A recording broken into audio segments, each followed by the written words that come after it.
I want to talk about one more thing. You guys stay with me here. So there's a new part of the big, beautiful bill that places a cap on certain kinds of student loans, and nursing students may feel the brunt of it. So the Department of Ed is proposing a new rule which would redefine professional degrees.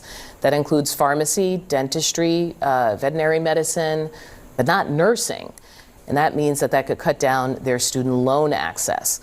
The American Nurses Association released a statement urging the department to reverse course, adding, quote, "At a time when healthcare in our country faces a historic nurse shortage and rising demands, limiting nurses' access to funding for graduate education threatens the very foundation of patient care."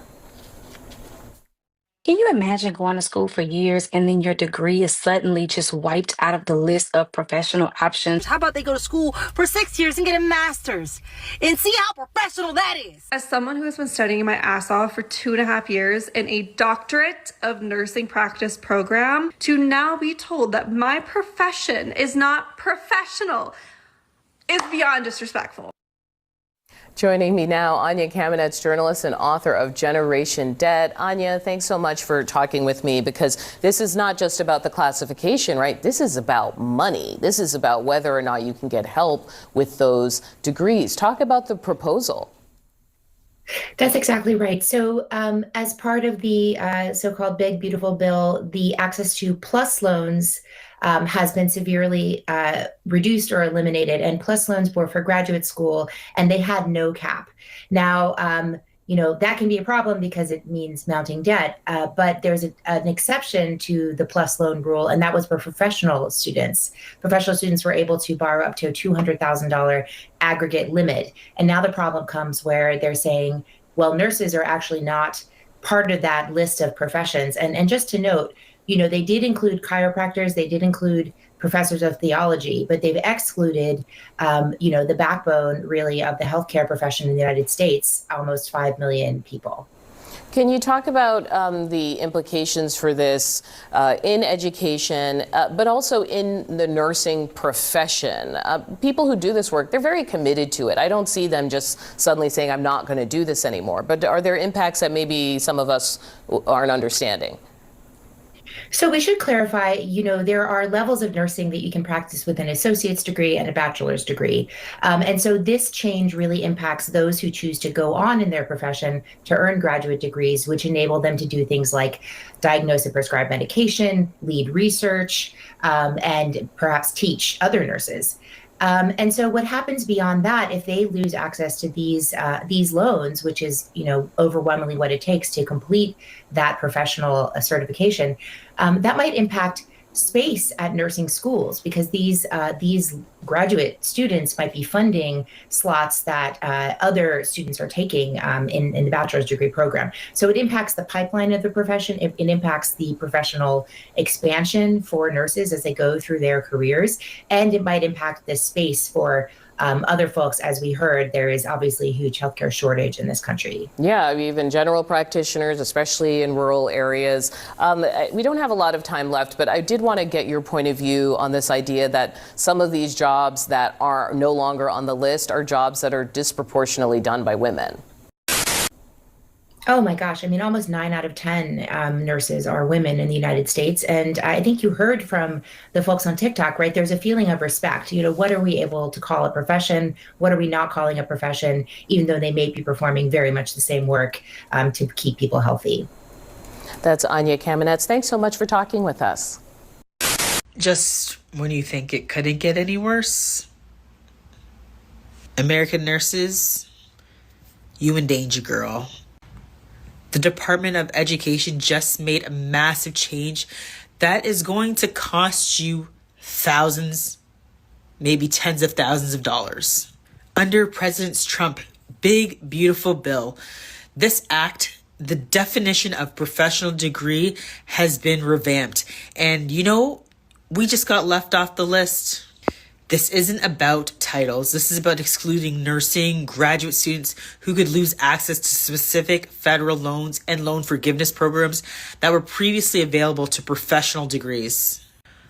I'm sure this reinforces the stereotype that nursing isn't a real profession, and this couldn't come at a worse time. This is going to make the nursing shortage more catastrophic if people can't afford the schooling. So I don't understand what is happening out there, because again, we talk about the nursing shortage and we say, you know what, there's not a shortage of bodies, but a shortage of respect. And if this isn't a slap in the face, then I don't know what is. So nurses in America, what are you going to do about this? And nurses in Canada, don't be fooled that this can't happen here too. The exhaustion that I currently feel from this administration is unreal. It behooves me to go and dive deeper into the things and the problems of America that we're dealing with currently. I have 3 degrees, 2 master's degrees, 1 undergraduate. Undergraduate is in education, master's in educational administration, other master's in school counseling. Only to find out that undergraduate and master's degrees in education will no longer be counted as professional degrees. We have to pay for our certificates. We have to pay to keep licensing, educational licensing. That's not professional. I'm really upset about that because this is my career and this is what I wanted to do with my life. And I'm a little bit afraid of what that means for me and my kids, because I have a son going to college next year. And the major that he wants to major in is engineering, and that was on the list as well. I'm also concerned for all of the things that's on that list. It was nurse practitioner, a lot of things in the medical field, but most importantly, a lot of female-dominated careers. So not only are we attacking females, but a lot of those careers are also mandated reporters, like a diagnostician, occupational therapist. These are things in the school. Mandated reporters, okay? So kids won't be protected. Women aren't being protected. We've worked hard to get to where we're at, only to be knocked down. Another thing I've noticed, a lot of these careers are people of color dominated.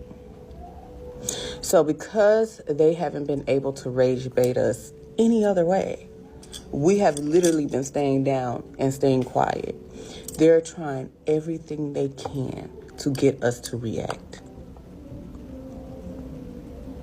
At this point, we just need to find our own, start our own businesses so that nobody can knock us down from a tier, a pedestal, or anything. It's time for us to suit up and boot up. Some of you all were confused, so I got out of bed so that I can explain to you all why a certain level of degrees were downgraded by the Department of Education. You're not going to like it. Let me put on my lip gloss first. So you need to understand the levels and the depths of why they're doing this and what and who is designed to affect. Now, I'm going to keep it real cute and I'm going to keep it really short and simple. And the short and simple explanation of all of this is that when Kevin Roberts, remember when I talked about him? But when Kevin Roberts wrote that nasty piece of Project 2025 legislation, he had a certain group and demographic and gender of people in mind that he wanted to make subject to white men. Now, the degrees that they declassified make up an overwhelming majority of women. Women work these fields. And when they go into higher levels of education, they become directors of institutions, mental health facilities, things like that, which allows them to make a livable wage. If you look at the infrastructure of Project 2025 and making women incubators and dependent on men, you have to take their ability, their earning ability away from them. Now, in terms of the declassification, there's one other thing to note. And that other thing to note is by declassifying these particular degrees, you also declassify the amount of funding that one can take out for said degrees. Now, if you didn't already know, Black women make up the largest majority of people who actually take out student loans. And so because of this declassification, it bars out those women who actually want to pursue their education, but don't have the money to pursue it right away, because these jobs don't particularly pay at the bachelor's level. So in order for them to get those advanced level degrees, they would have to take out student loans in order to get them. But it would also give them access to some of those director level positions. So there's two demographics that they're going after. They're going after women as a whole so that women can be dependent on their men. And then the subset, Black women particularly, because in order for us to access a lot of these advanced level degrees, we would need to take out student loans. By declassifying them, we would not be able to have access to student loans, thus not furthering our education, thus keeping us out of positions that require that further level of education. Clock that T. The Department of Education has now come out with the list of degrees that they are saying will no longer be considered professional. And this list will take effect July of 2026. Some of the degrees that they said are no longer professional include a physical therapist, an occupational therapist, advanced nurse practitioners, a physician assistant, teachers, a speech language pathologist, and there's more. But when I saw this again, I couldn't believe it. Because what does that mean on the back end? On the back end, that means that they are attacking female dominant fields. That's a major blow right there. That's a major blow right there. That's a major blow right there. And secondly, people that are interested in those specific degrees will have a lesser chance in getting the federal funding that they need to get in those programs. And people voted for this. It's becoming to the point where y'all did not take Project 2025 serious. And it's sad. Because these people are stripping everything that they can away from the Department of Education. And it's sad. It's really getting on my nerves, and I'm just really getting sick of it.